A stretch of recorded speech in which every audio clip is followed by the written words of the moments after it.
ماں نہیں ساس ہوں میں کی نیکسٹ ایپیسوڈ میں دکھایا جائے گا کہ عروج سے دوسری بار تھپڑ کھانے کے بعد سلمان تو شدید طیش میں آ جائے گا اور سوچے گا کہ اب میں ہر صورت عروج کو طلاق دے دوں گا،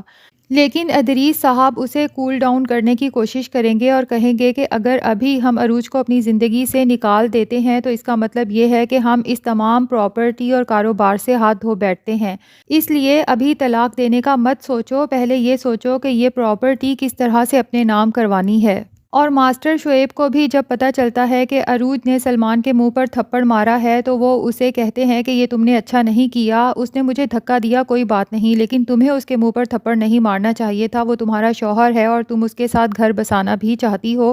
تو تم ابھی جاؤ اور اس سے معافی مانگو۔ عروج کہے گی کہ میں اس سے معافی ہرگز نہیں مانگوں گی کیونکہ نہ صرف اس نے آپ کو دھکا دیا بلکہ اس کی ضد ہے کہ میں اپنی تمام پراپرٹی اس کے نام لکھ دوں۔ ماسٹر شعیب کہیں گے کہ جو وہ چاہتا ہے وہ کر دو، کوئی حرج نہیں۔ عروج کہے گی کہ اس نے آپ کے ساتھ اتنی بدتمیزی کی، اس کے باوجود آپ یہ بات کر رہے ہیں، تو ماسٹر شعیب کہیں گے کہ ہاں، کیونکہ مجھے لگتا ہے کہ سلمان یہ سب جذبات میں آ کر رہا ہے، کیونکہ جس سلمان کو میں جانتا ہوں وہ سلمان ایسا ہرگز بھی نہیں ہے اور لالچی تو بالکل بھی نہیں ہے،